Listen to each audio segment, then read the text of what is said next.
The crowd at the United Center was electric, roaring louder with every play as the Bulls went neck and neck with their rivals. I wasn't there because I loved basketball. Frankly, I could barely follow the game. I was there because Lisa had insisted I come. It was a corporate event, she said, a chance for her to network, for us to mingle with important people. But I wasn't mingling. I wasn't networking. I was nursing my beer in the corner of a private suite, a full view of the court below me but no clue what was happening on it. Lisa, on the other hand, was everywhere. Laughing with colleagues, shaking hands, throwing that million-watt smile at everyone like she owned the room. I didn't think much of it at first. Lisa was the extrovert in our relationship. She could charm a stone if it meant getting ahead. But then I noticed the man. He wasn't in a suit like the rest of the corporate crowd.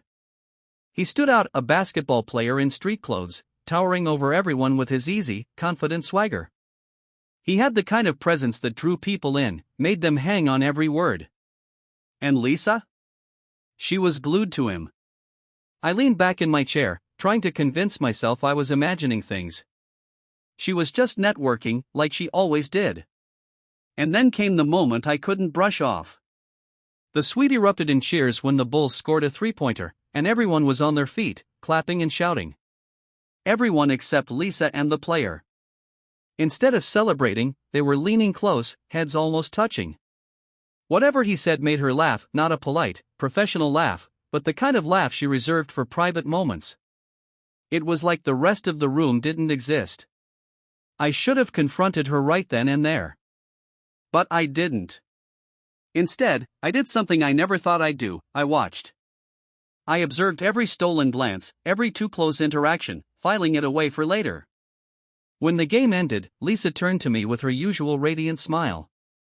"Wasn't that fun?" she asked, slipping her arm through mine as if the night had been perfectly ordinary.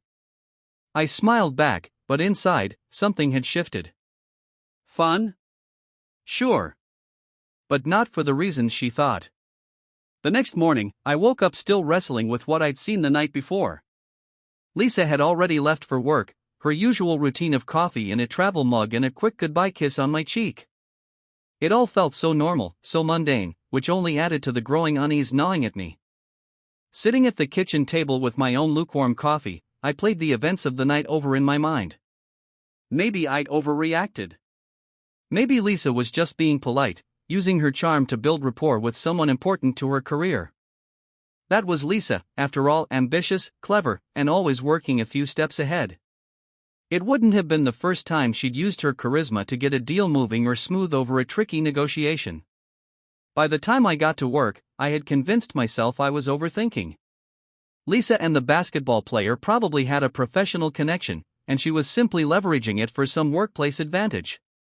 I decided to let it go. But then, during my lunch break, something odd happened. I had just sat down in the break room with a sandwich when my phone buzzed. A notification from one of those clickbait news apps I'd forgotten to uninstall, top 10 photos from last night's Bulls game. I almost ignored it, but curiosity got the better of me. Scrolling through the photos, I saw the typical shots: players mid-dunk, fans cheering, the halftime performers. But then, toward the end, there was one that made my stomach drop. It was Lisa. She wasn't alone. She was standing in the suite, her hand resting lightly on the arm of the same basketball player. The caption read, "Bulls star Evan Parker spotted at the United Center after his recent trade." The photo wasn't incriminating by itself. They weren't doing anything overtly inappropriate. But there was something in the way they stood, how close they were, how her eyes were locked on him while his face lit up in response. It was intimate in a way that didn't belong in a corporate setting. I stared at the photo, my mind racing. Why was this bothering me so much? It wasn't like I had evidence of anything. But the more I thought about it, the more I realized this wasn't the first time I'd heard his name. Lisa had mentioned him before, casually dropping his name in conversation about work. He was a new client, part of some big marketing campaign her firm had taken on. She'd talked about the deal being a huge opportunity, how landing it could lead to even bigger clients. I remembered being happy for her at the time, proud of her ambition. Now, it felt like there was more to the story. By the time I got home that evening, I was determined to put it out of my mind.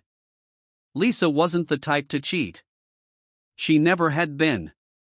We'd been together for nearly a decade, and while our marriage wasn't perfect, I'd always believed in her loyalty. But as the week went on, things started to add up in ways I couldn't ignore. It began with little things. Lisa's phone, usually left on the counter or the nightstand, was suddenly glued to her side.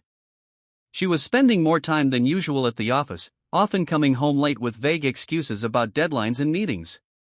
Her mood was different, too brighter, more energized, but in a way that felt disconnected from me. I told myself it was all in my head. People have busy weeks, they get distracted. But then came the day that changed everything. That Friday, Lisa mentioned she had to attend a client meeting out of town. It wasn't unusual, her job sometimes required travel, but something about the way she brought it up felt off. She was too casual, almost dismissive, like she was trying to downplay it. "Where's the meeting?" I asked, keeping my tone light. "Milwaukee," she said, barely looking up from her plate. "It's just an overnight thing. I'll be back Saturday afternoon." "Sounds boring," I joked. "Want me to come along and keep you company?" She laughed, but it felt forced. "Trust me, it's all work. You'd be bored out of your mind." I let it drop, but the nagging feeling stayed with me. The next morning, after Lisa left, I decided to put my doubts to rest once and for all. I wasn't proud of it, but I logged on to our shared bank account and checked her recent transactions. Most of it was normal groceries, gas, a few online orders. But then I saw a charge from a hotel in Milwaukee. It wasn't the hotel itself that caught my attention, it was the date. She'd booked the room over a week ago, well before she mentioned the trip to me. My heart sank. Why would she book a hotel so far in advance for a meeting she'd only just told me about? I tried to push the thought away, but the doubt had taken root. By mid-afternoon, I couldn't stand the uncertainty anymore. I called Lisa, using the pretext of checking in. She answered on the second ring, her voice cheerful. "Hey, you," she said. "What's up?" "Not much," I replied, trying to sound casual. "How's Milwaukee?" "It's fine," she said quickly.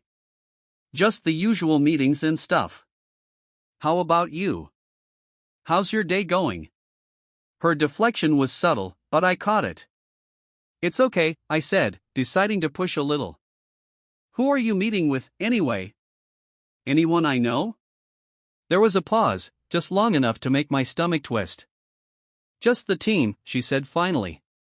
"You wouldn't know them." Her tone was light, but the hesitation had already given her away. After we hung up, I sat there, staring at my phone. Lisa wasn't telling me the whole truth. And for the first time, I couldn't convince myself it didn't matter. Something was going on. And I was going to find out what it was. When Lisa returned from her trip, everything about her seemed different. The late nights, the constant phone checking, and her mysterious work commitments disappeared. Suddenly, she was home every evening, smiling, cooking, and acting like the same woman I'd fallen in love with. It should have put my suspicions to rest. But it didn't. For days, I tried to convince myself that I was overreacting, letting paranoia get the better of me. Maybe I'd read too much into her actions. Maybe her trip really had been all about work. I told myself to move on. Then, while scrolling through social media one afternoon, I stumbled upon something that made me freeze. It started innocently enough. I saw a suggested post from a basketball player Lisa had mentioned in passing a few times. Curious, I clicked on his profile. His recent updates were typical for an athlete, photos from games, interviews, and fan events. But then I noticed one post that sent my stomach into knots. It was a picture of him standing next to a private jet, captioned, "Another city, another game. Let's go." It was posted 2 days before Lisa had come home from Milwaukee. I scrolled further. There were more photos, training sessions, hotel lounges, even some candid shots from the trip.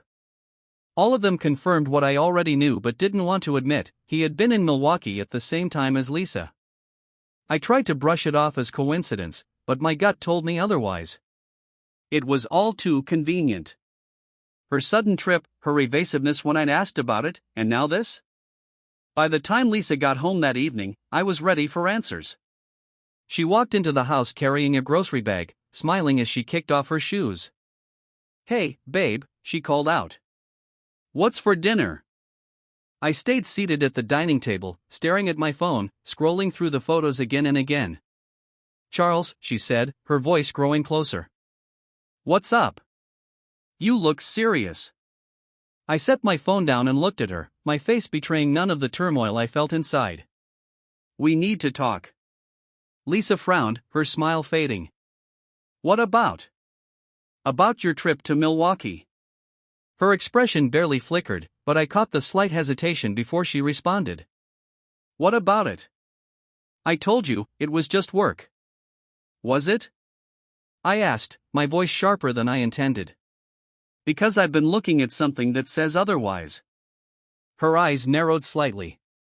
"What's that supposed to mean?" I picked up my phone and turned the screen toward her, showing her the photos.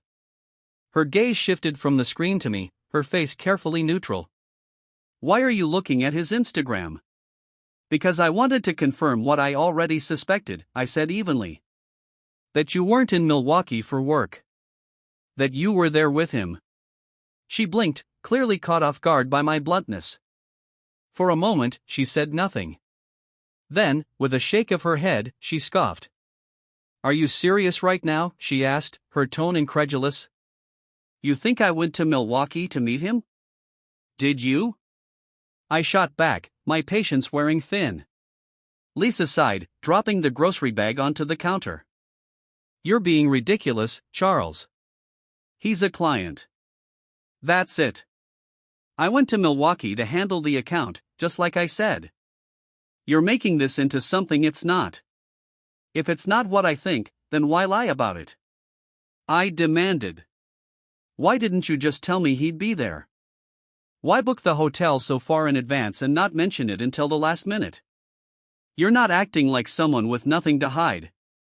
Her jaw tightened, her composure slipping. "I didn't lie. I didn't tell you because I knew you'd react like this. You've been so paranoid since that Bulls game. I thought if I told you, you'd blow it out of proportion. So your solution was to lie and hope I didn't notice?" I said bitterly. "I didn't lie," she snapped, her voice rising. "You're twisting this into something it's not. I was there for work, Charles." "That's it. You have to trust me." "Trust you?" I repeated, my voice shaking with anger. "How am I supposed to trust you when everything you've done screams the opposite? You've been secretive, evasive, and now this connection to him. It's not adding up, Lisa." She threw her hands up in frustration. "Fine. What do you want me to say? That I'm guilty? That I've been sneaking around behind your back? Because I haven't. But clearly, nothing I say will convince you otherwise." I stared at her, searching her face for any sign of the truth. But all I saw was defiance, mixed with something I couldn't quite place, fear, maybe, or guilt. "Are you sleeping with him?" I asked, my voice cold and steady. Her reaction was instant. Her eyes widened, and she took a step back as if I'd slapped her. "No," she said firmly, meeting my gaze. "I'm not. I swear to you, Charles. I would never do that." "Then prove it," I said, folding my arms. Her lips parted as if to argue, but then she hesitated. "How?" she asked, her voice softer now. "I don't know," I admitted. "But I need more than your word, Lisa. I need the truth." Her shoulders slumped, and she let out a long, shaky breath. "You already have the truth," she said quietly. "I haven't done anything wrong. If you can't believe me, then I don't know what to tell you." For a long moment, neither of us spoke. The silence stretched between us like a chasm, each of us on opposite sides, unable to bridge the gap. Finally, I turned and walked out of the room, leaving her standing there alone. For days after my confrontation with Lisa, I couldn't shake the unease settling in my gut. She denied everything, claimed nothing inappropriate had happened, and on the surface, I couldn't find a single piece of evidence to prove otherwise. I combed through everything: her phone history, her emails, her calendar, even our joint bank accounts. Every search came back clean. There were no strange purchases, no unexplained charges, no suspiciously deleted messages. It was as if nothing had happened, as if her trip to Milwaukee had been exactly what she said it was: work. But I couldn't believe it. I wasn't willing to let this go. I knew what I saw at that basketball game. I remembered her body language, the way her eyes lingered too long on him, the subtle hesitations in her answers when I'd asked about her trip. People don't just change overnight. She was hiding something. One evening, after she had gone to bed, I sat in the living room with my laptop, staring at the search bar as if the internet would magically hand me the answers I needed. It had become an obsession, one that gnawed at me every waking moment. I checked the Instagram page again, looking for anything I might have missed. No new posts. No tagged photos that included Lisa. Nothing. The problem wasn't just the lack of evidence, it was the glaring absence of anything that could tie her to him. It was too clean, too perfect, and that made it worse. If Lisa really was innocent, there would have been mistakes, loose ends, something to explain away my doubts. But there was nothing. I couldn't accept it. The frustration was unbearable, so I took a more drastic approach. I called a private investigator, explaining my suspicions and providing him with everything I knew. The basketball game, the trip to Milwaukee, the sudden shift in her behavior. He listened carefully, taking notes, before agreeing to take the case. Just to set expectations, he said over the phone, sometimes there really isn't anything going on. But I'll dig around and see what I can find. Dig deep, I replied curtly. For the next 2 weeks, I kept my distance from Lisa. She seemed to sense the tension, but she didn't push me. If anything, she doubled down on acting normal, making dinner, watching movies with me, asking about my day. It felt like a performance, one I wasn't willing to applaud. When the PI finally called me back, I braced myself for confirmation of what I already knew. "I've got good news and bad news," he began. "Start with the bad," I said. "There's nothing to suggest she's been unfaithful," he said. I checked her movements, her contacts, even her social media activity. "It's all clean." "And the good news?" I asked bitterly. "The good news is that if you're wrong about this, you've got a wife who's loyal and honest." The words hit me like a slap. I thanked him for his time and hung up, sitting in silence as the weight of his findings settled over me. It should have been a relief. I should have felt stupid for doubting her. But instead, I felt angry at him, at myself, at her. No matter what he said, I couldn't shake the certainty that Lisa was lying to me. The way she'd acted at the basketball game, the trip to Milwaukee, it was all too coincidental. Too perfect. She was hiding something. That night, I decided I couldn't wait for the truth to reveal itself. If Lisa wasn't going to admit to her lies, I'd force her hand. At dinner, I brought it up casually. "So," I said, cutting into my steak, "any updates on the campaign with that basketball player?" Lisa hesitated just a moment before shaking her head. "Not really. The campaign's moving along, but I'm not directly involved anymore. My team's handling most of it." "Really?" I said, keeping my tone light. "I thought you were the lead on that account." "I was," she replied smoothly. "But now that we've nailed down the strategy, I'm stepping back." "Delegating." "Delegating," I repeated, nodding slowly. She didn't look up, focusing on her plate. "Is that why you were so hands-on in Milwaukee?" I asked, dropping the pretense. Her fork froze midair. She glanced at me, her expression carefully neutral. "I told you, Charles. It was a client meeting. Nothing more." "And you expect me to believe that?" I snapped. "Yes," she said firmly, her voice tinged with annoyance. "Because it's the truth. I don't know how many times I have to tell you this. I'm not lying to you." I slammed my fork down, the sound echoing through the dining room. "Then why does everything about this feel off, Lisa?" Why can't I shake the feeling that you're hiding something from me? Her eyes flashed with anger, but she kept her tone calm. Maybe because you're looking for something that isn't there. I don't know what else to tell you, Charles. I've been nothing but honest with you. Honest? I laughed bitterly. Do you really expect me to believe that? After all the secrecy, the weird behavior, the way you acted at that game? Lisa set her fork down and leaned back in her chair, crossing her arms. You've already made up your mind, haven't you? No matter what I say, you've decided I'm guilty. I'm not imagining things, I said through gritted teeth. Then show me proof, she said, her voice sharp. Show me one shred of evidence that I've done anything wrong. Because all you've got is paranoia. Her words hung in the air, heavy and final. I had no response. She stood up, grabbing her plate and walking toward the kitchen.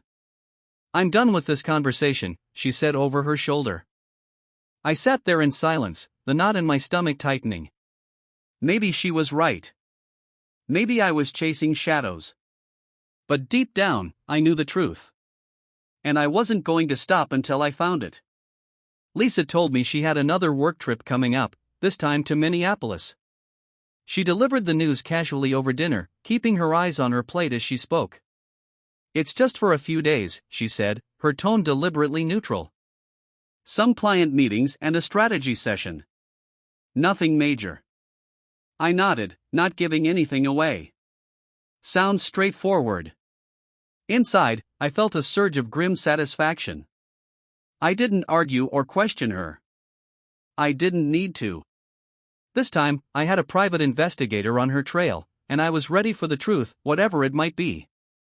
Lisa left early the next morning, suitcase in hand and a quick goodbye kiss on my cheek. I watched her drive away, my chest tight with anticipation. For once, I wasn't plagued by doubt. If she was lying, I'd know soon enough. 2 days later, my phone buzzed with a call from the PI. Charles, he began, his voice calm but with an edge of urgency, we need to talk. I have news. Go on, I said, gripping the phone tightly. She's not in Minneapolis, he said. Lisa never left the city. His words hit me like a freight train. Even though I'd suspected as much, hearing the confirmation still felt like a blow. What do you mean?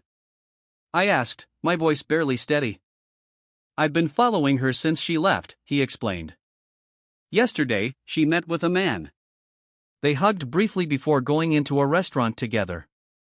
They were inside for about an hour and a half. When they left, she got into his car, and they drove to a residential apartment building. She went inside with him. I swallowed hard, my heart pounding in my chest. Did you follow them inside? No, he said. It's a secured building. But based on their body language, I'd bet good money that it's his place. She didn't leave for the rest of the night. The implications of his words hung heavy in the air. Do you have photos? I asked, my voice low. Yes, he replied. Clear ones. I'll email them to you. I thanked him and hung up, my hands trembling as I stared at the screen. This wasn't about suspicion anymore. This was proof. Lisa had lied, not just about her trip but about everything. And the basketball player? He was a distraction, a convenient decoy to keep you from seeing the real truth. Minutes later, the email from the PI arrived. My hands felt like lead as I opened the attachments. The photos were damning. Lisa, standing on the sidewalk, her arms around a man I didn't recognize. Lisa, laughing with him as they walked into the restaurant. Lisa, getting into his car, her face lit with a look I hadn't seen in months. I stared at the images for what felt like hours, each one driving the betrayal deeper into my chest. Who was he? He wasn't the basketball player, that much was clear.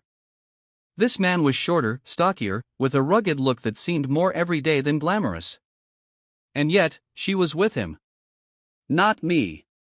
When Lisa came home, she walked through the door with her usual bright smile, setting her bag down and slipping off her shoes. Hey, babe, she called out, heading to the kitchen. How was your day? I didn't answer. I was sitting in the living room, the folder of printed photos on the coffee table in front of me. "Charles," she said, poking her head around the corner. "You okay?" "Come here," I said, my voice cold. Her smile faltered as she walked into the room, her eyes darting to the folder. "What's this?" "Sit down," I said, gesturing to the couch. She hesitated but obeyed, lowering herself onto the cushion. Her eyes never left the folder. "Open it," I said. She reached out and flipped the folder open with steady hands, her expression unreadable. As her eyes scanned the photos, there was no shock, no fear, only a flicker of something that looked like disappointment.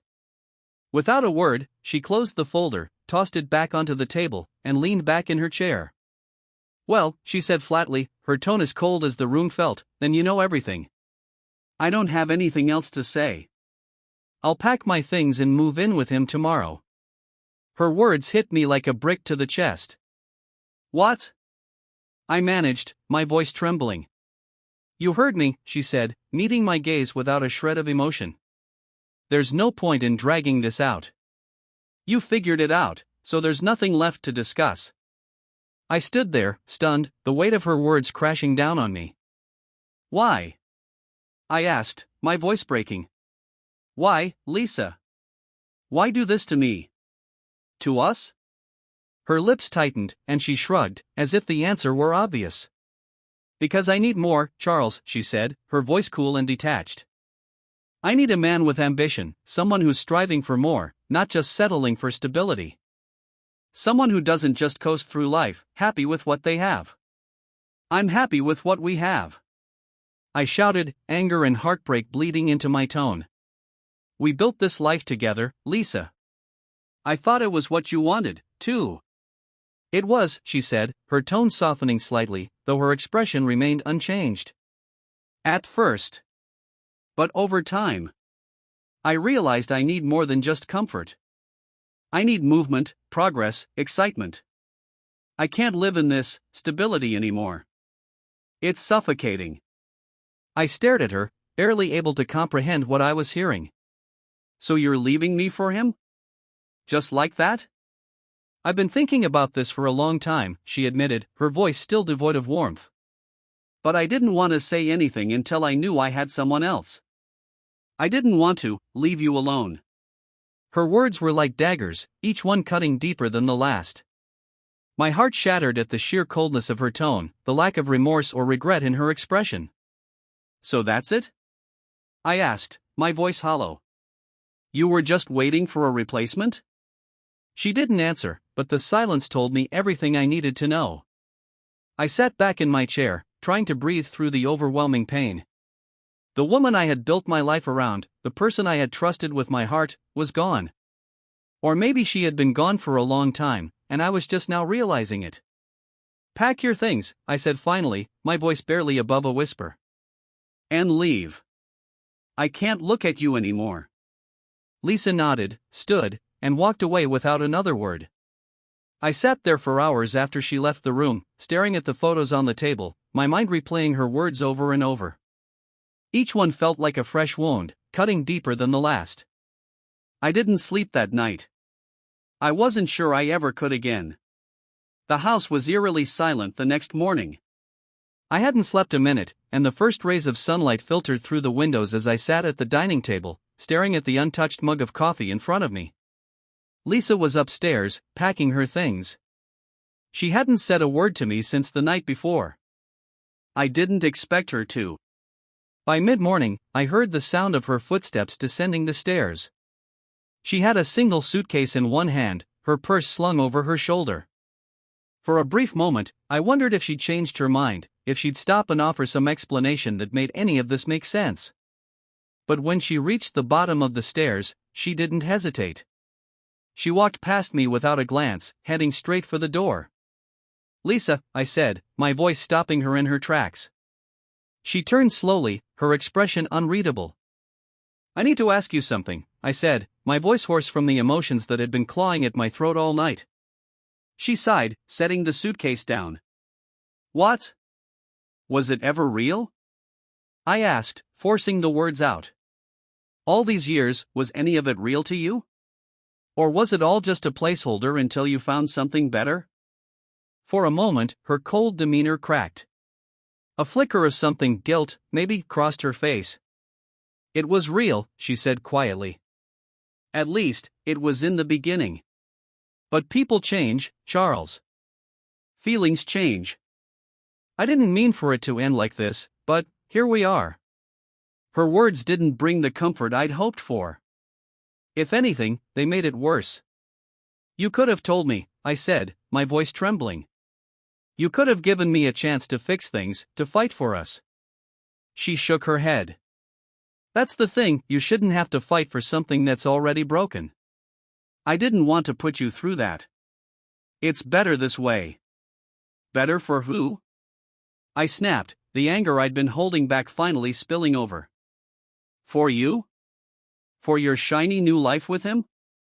What about me, Lisa? What about what I wanted?